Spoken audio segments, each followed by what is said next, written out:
The morning they came to post the seizure notice on my door, I was inside making green tea and talking to the Wisconsin State Attorney General.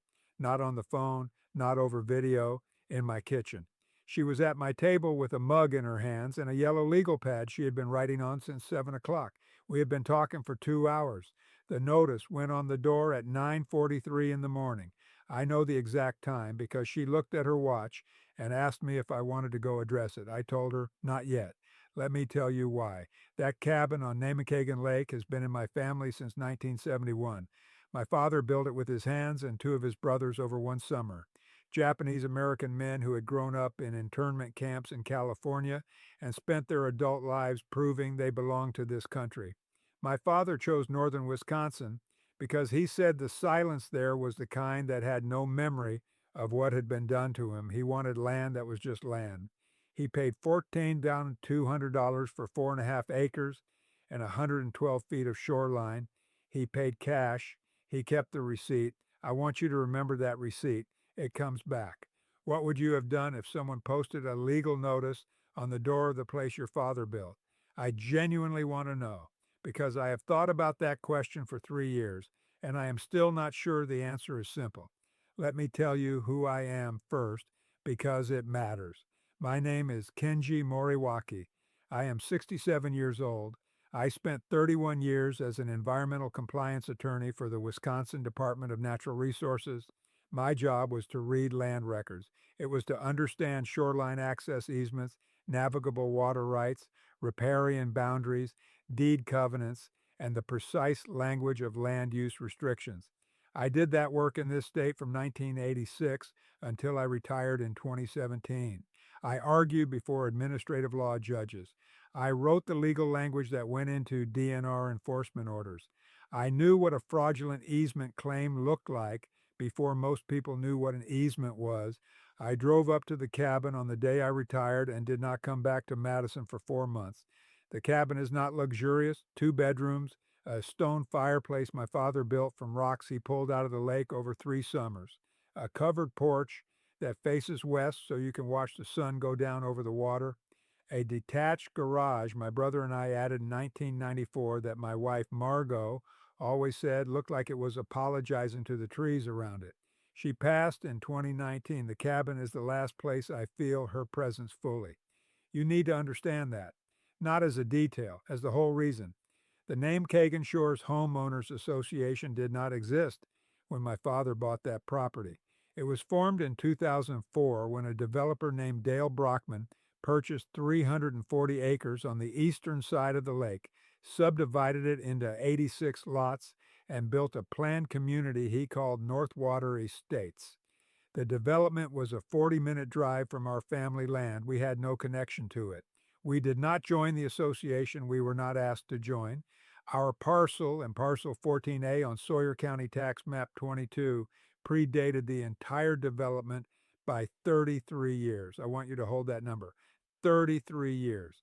In 2021, I started getting letters. They were printed on HOA letterhead with an embossed logo, a pine tree over a wave, and they were addressed to me as a member of the Namakegan Shores HOA.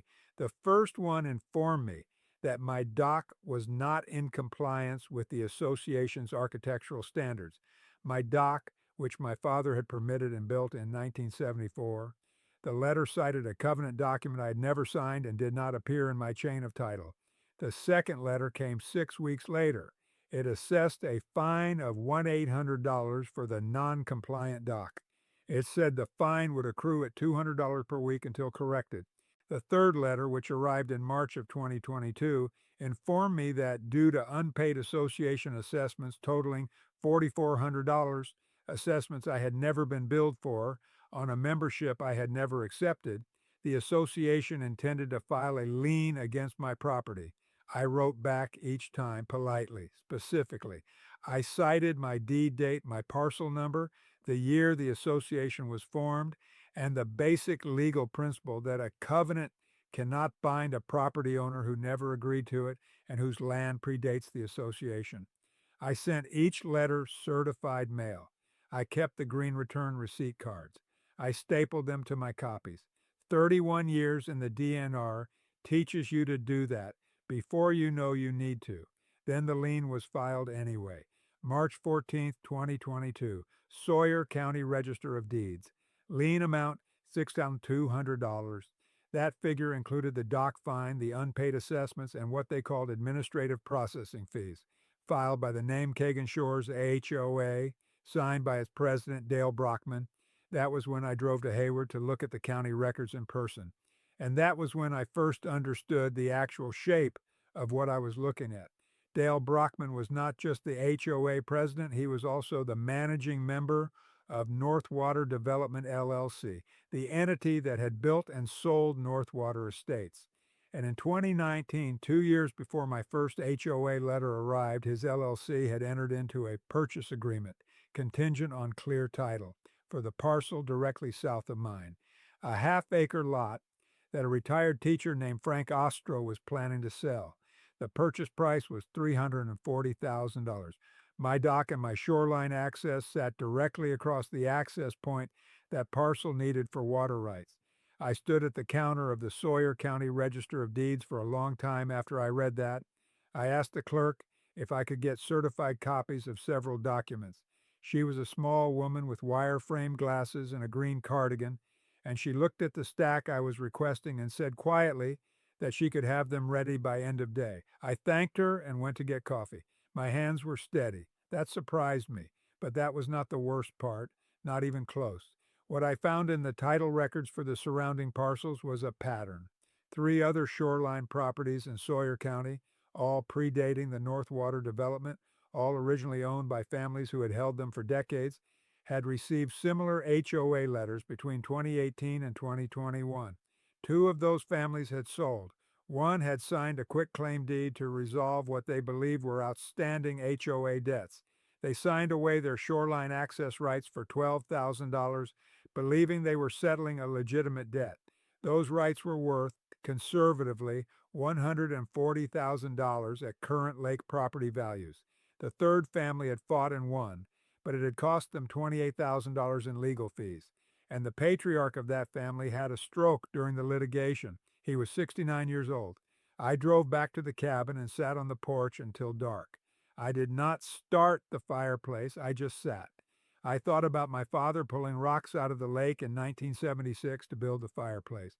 I thought about Margot drinking her coffee on this same porch and saying the silence here was a living thing. I thought about a 69-year-old man who had a stroke because someone decided his land was easier to take than to buy fairly. I have a process when I face something I need to understand clearly. I go quiet. Not cold, quiet. I stop reacting and start thinking. I stop asking how dare they and start asking what exactly are they doing, because you cannot fight something you have not fully named. What Dale Brockman was doing had a name. It was title fraud through manufactured HOA debt, a scheme in which an HOA claims authority over non-member properties, files fraudulent liens, and then either forces a sale or acquires shoreline rights through legal pressure and attrition. It is not common, but it is documented. And in Wisconsin, using lien authority to coerce a non-member property owner is a violation of Chapter 703 of the Wisconsin statutes, and depending on the intent, can cross into wire fraud under Federal Statute 18 U.S.C. Parf. 1343 if the scheme uses interstate communications. I knew this because it was my job for 3 decades to know things like this. The next morning, I called Sylvia Tran. Sylvia was not a stranger. I had appeared before her at a DNR administrative hearing in 2014 when she was representing a lakeside developer in a shoreline setback dispute. She argued well. She lost, but she argued well, and afterward she came over and shook my hand and said she had learned something. I liked that. I gave her my card. We had stayed loosely in touch. She had her own property rights practice in Eau Claire now, a small firm, 3 attorneys, a reputation for taking cases that involved what she called structural land fraud. I called her on a Tuesday morning. She called me back that afternoon. I walked her through the documents. She was quiet for a long time. Then she said, "Kenji, how many other properties are in that county with shoreline access and pre-association deeds?" I told her I did not know, but that I suspected the number was meaningful. She said, I am going to need copies of everything you have, and I am going to need you to be patient because if this is what it looks like, I want to do it right. I told her I'd been patient for 50 years with most things. One more season would not break me. Now, let me tell you what Dale Brockman looked like because I think it matters that you can picture him. Dale was a large man, 6'2", probably 240. He wore fleece vests over collared shirts, even in summer, which I always found slightly aggressive. The outdoorsman costume worn by someone who spent his days in real estate offices. He drove a black Ram 3500 with Northwater Estates on the rear window. He had the specific kind of confidence that comes not from accomplishment, but from the experience of never having been seriously challenged. The first and only time I met him face to face was at a Sawyer County Zoning Board meeting in June of 2022, 2 months after the lien was filed. I had requested a public hearing on the lien's validity. Dale showed up with a real estate attorney named Carl Busby. Busby was the kind of lawyer who spoke slowly to make his audience feel slow. He explained at some length that the HOA's governing documents had been properly recorded and that all lakefront properties within the Namekagon Watershed Recreation Corridor, a phrase that appeared nowhere in any county ordinance I had ever seen, were subject to association covenants. I asked Busby politely to show me the county ordinance establishing that corridor. He said it was a private designation. I asked him to show me the recording document in which my parcel had been annexed into the association's authority. He said the governing documents spoke for themselves. I asked him to show me my signature on any HOA covenant document. He paused. Dale leaned over and said, just loud enough for the three people nearest us to hear, "You people always make this harder than it needs to be." I wrote that sentence down, word for word. I dated it. I initialed the entry in my notebook. The zoning board did not rule in my favor that day. They did not rule against me either. They tabled the matter pending further review, which meant nothing changed. The lien was still recorded, and I had 45 days before the HOA's attorneys could initiate foreclosure proceedings on a lien I did not legally owe. 45 days. I want you to feel the weight of that. My father's cabin, my wife's porch, foreclosure proceedings, 45 days. Sylvia filed a quiet title action in Sawyer County Circuit Court the following week. A quiet title action is a lawsuit that asks a court to formally declare who owns what in a disputed property. It is one of the most powerful tools in property law precisely because it forces everyone with a claimed interest to come forward and prove that interest in open court. If they cannot prove it, the court extinguishes the claim permanently. The court date was set for November 15th, 2022. That gave us 19 weeks. I want you to remember that date. November 15th, it matters. In the meantime, the Wisconsin Department of Agriculture, Trade, and Consumer Protection, which oversees real estate fraud complaints in the state, opened a preliminary inquiry based on Sylvia's formal complaint filing. That inquiry required Dale Brockman and the HOA to respond to a document production request within 30 days. Legal paper. It was the first time any one official had asked him to show his work. He responded by having Carl Busby send me a settlement offer, $40,000, and I would sign a quitclaim deed releasing any challenge to the HOA's authority over my parcel. $40,000. My property was assessed at $480,000. The shoreline rights alone were worth more than 3 times the offer. Have you ever had someone offer you $40,000 to hand them something worth $500,000 and expect you to feel grateful? Because that is what that letter felt like. Like he genuinely could not imagine why I would say no. I filed it in the folder. I had 41 documents in that folder at this point, and then things got worse. In August of 2022, someone broke into the detached garage at the cabin. Nothing was taken. But my filing cabinet, a gray 2-drawer steel unit where I kept hard copies of every document I had collected, had been gone through. The folders were out of order. A folder labeled deed and title chain was empty. The originals were gone. I stood in that garage and felt something I do not have a clean word for. It was not fear. It was something closer to confirmation. Because a man who sends a lawyer to intimidate you is nervous. A man who sends someone to your property to steal documents is desperate, and a desperate man makes mistakes. I had scanned everything, every document, every certified mail receipt, every county record. I had uploaded them to a secure cloud archive 3 weeks after Sylvia took the case because she had told me, Kenji, anything on paper can disappear. Put it somewhere that can't be physically reached. I had listened. I want you to know that because it is important. Your digital copies are as legally valid as your originals when you can prove the chain of custody. We could prove it. But Sylvia called me the morning after I discovered the break in and said something that changed the shape of the whole case. She said, Kenji, if Dale Brockman sent someone to steal your documents, or if he knew they were taken, that is obstruction of justice in a pending civil proceeding. That's no longer just a property dispute, that's a criminal matter. She had already been in contact with the Wisconsin Department of Justice, and in the process of those conversations, she had mentioned the scope of the scheme, the multiple properties, the pattern of fraudulent liens, the coerced sales. The DOJ attorney she spoke with had flagged it for the Consumer Protection and Antitrust Unit. That unit was overseen by the state attorney general. Her name was Patricia Cho. She had held the office since 2018. She was thorough, methodical, and she had built her career on financial crimes and organized fraud.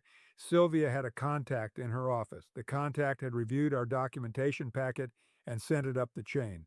In September of 2022, I received a call asking if I would be willing to meet. I said yes. Here is something I want you to know because you might not know it, and it is genuinely useful. When a state AG's office opens a civil rights or consumer fraud investigation into a pattern of real estate fraud, they can compel document production far more broadly than a private party can. They can issue civil investigative demands, the equivalent of a subpoena, to any entity they believe holds relevant records. They can freeze assets if there is evidence of ongoing fraud, and their findings can be referred to the Federal Department of Justice if the scheme involves interstate commerce or wire communications. Dale Brockman had conducted every transaction through his LLC and communicated with buyers and victims across state lines. That detail matters. Remember it. Patricia Cho came to the cabin in October, not to inspect it. She had seen the documents. She came because she said she preferred to understand a property dispute by standing on the land. She was a small, precise woman in her mid-50s. She walked the shoreline. She looked at the dock. She stood at the porch railing for a while without saying anything. Then she said, Your father built this? I said, Yes. She said, Good. That was the full conversation on that subject. But I understood it. We worked through October and into November. Sylvia had a case that was by now far larger than a quiet title action. The AG's investigation had identified 6 additional properties across 2 counties, Sawyer and Bayfield, that had received fraudulent HOA correspondence from entities linked to Brockman's development network. 2 of those properties had already been lost. Their owners, an elderly Vietnamese American couple in Bayfield County and a retired teacher from Green Bay, had signed away shoreline rights under legal and financial pressure they did not have the resources to resist. That information put something in me that had not been there before, a kind of grief alongside the anger, because I had resources. I had the legal training and the retirement income and the professional network to fight. Most people do not. Most people get the first letter, feel the fear, and calculate that fighting costs more than surrendering. That is not weakness. That is what a fixed income retiree does when a law firm starts sending certified mail to their home. And Brockman knew it. He had counted on it. But then he ran into me. The hearing was November 15th, Sawyer County Circuit Court. I drove up the night before and stayed at the cabin. It was cold, Northwoods November, the trees bare, a skim of ice on the shallower parts of the lake. I made tea and sat at the kitchen table with the original topographic survey map from 1971, the one my father had drawn when he bought the land. It was folded in thirds, coffee stained at the corners with my father's handwriting in the margins, notes about the property lines, a sketch of where the dock would go. I had carried that map through the entire case. I had shown it to county clerks and title examiners and Sylvia and Patricia Cho. It was a physical document of intention, my father's intention to own something permanently and to build something that would last. And the morning of the hearing, Patricia Cho had come to the cabin because she wanted to review one final piece of the document file before court. And we were at the table talking when the North Water Shores HOA representative, not Dale himself, who had apparently decided the hearing was beneath his personal attendance, came up the drive and posted the seizure notice. Patricia put down her mug and looked at the door. She said, "Is that what I think it is?" I said it probably was. She wrote something on her yellow legal pad. Then she said, "Okay, let's go." In the courtroom, Sylvia presented the quiet title case first. She walked the judge through my father's original deed, dated August 3rd, 1971. She walked him through the HOA formation documents from 2004 and demonstrated, with a direct citation of Wisconsin Statute 70315, that a condominium association, and North Water Shores was structured as one, could only enforce covenants against properties that had been expressly subjected to a declaration of condominium at the time of their incorporation. My parcel had never been so incorporated. It predated the association by 33 years. No signature, no agreement, no legal authority. The lien was void. Carl Busby argued for 40 minutes. His central claim was that the watershed corridor designation created an implied annexation. The judge asked him to cite the statute creating that designation. Busby could not. The judge asked him to show any county, state, or federal ordinance supporting the corridor claim. Busby could not. The judge asked him to show a signature or any documented consent from my father or from me. Busby was quiet. The judge extinguished the lien. All six $200 plus the accumulated penalty interest, which had grown to $9,800, was declared void and removed from the county record, effective immediately. Then Patricia Cho's office entered the proceeding. The AG's office had filed a civil investigative demand in October that required the full financial records of North Water Development LLC going back to 2016. What those records showed, and what the DOJ attorney presented that morning, was a pattern of 23 fraudulent lien filings across 7 shoreline properties in 2 counties, coordinated with lowball purchase offers, timed to arrive within days of lien notices, 2 completed sales at below market prices, total estimated harm to property owners, approximately $680,000 in coerced equity transfers. Dale Brockman was not in the courtroom. His attorney was. The attorney's face, when the AG's exhibit list was entered into the record, did something I had not expected. He went still, not surprised. He clearly knew some of this was coming. Still, the way a person goes still when the full weight of something lands on them at once. Dale Brockman was charged with 4 counts of fraudulent misrepresentation under Wisconsin Statute 100/18 and referred to the federal DOJ for investigation of wire fraud. Carl Busby withdrew as counsel within 2 weeks. The Wisconsin Real Estate Examining Board suspended Brockman's developer license pending the outcome of the criminal investigation. The 2 families who had lost their shoreline rights, the Vietnamese-American couple in Bayfield County, the retired teacher from Green Bay, were contacted by the AG's office about civil restitution proceedings. I do not know where those cases stand today.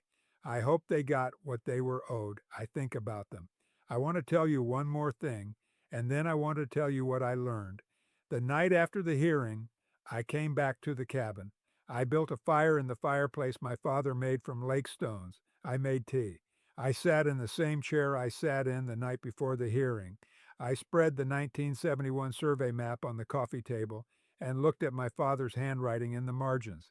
He had written the parcel dimensions in pencil, and after the last notation, 112 after shoreline frontage, he had written a word I had never noticed before because I had always been reading the map for legal purposes and not for him. The word was ours. That is the whole thing. That is the whole reason. Not the lien, not the statute, not the fraudulent easement claim. That word in the margin of a 52-year-old survey map. ours. Here is what I need you to know that you can actually use. A homeowners association can only enforce its covenants against your property if your property was expressly incorporated into the declaration, usually at the time of the association's formation or through a formal amendment process that requires your documented consent. If your property predates the association, if you never signed anything, and if your deed has no recorded covenant tied to that HOA, they have no legal authority over you. None. A lien filed without that authority is a fraudulent lien. You can challenge it, you can have it extinguished, and in most states, filing a fraudulent lien is itself a civil and potentially criminal offense. Document everything. Save your certified mail receipts. Scan your deeds. And if you start receiving HOA letters for a community you do not belong to, do not call them first. Call a property rights attorney. One letter from an attorney is worth 100 polite responses from you. Your name on a deed is not symbolic. It is a legal ownership interest that took someone courage and sacrifice to put there. Nobody touches it without consequence, not if you know what you have. He was right, Dale Brockman. We did make it harder than it needed to be. Harder for him to take what was not his. I do not feel the need to apologize for that. My name is Kenji Moriwaki. I am 67 years old. I am still right here in Hayward, Wisconsin, most weekends from May through October. The dock is still standing. The fireplace is still my father's. The survey map is back in the file cabinet, the one I replaced, bolted to the garage wall this time, and my father's handwriting is still in the margin. I did not walk away from what he built. Neither should you. If you have an HOA story, a lien you did not owe, a covenant you never signed, a board that confused authority with ownership, drop it in the comments. I read every single one. And if someone in your life is facing something like this right now, share this. They need to know it can be fought. They need to know they are not alone.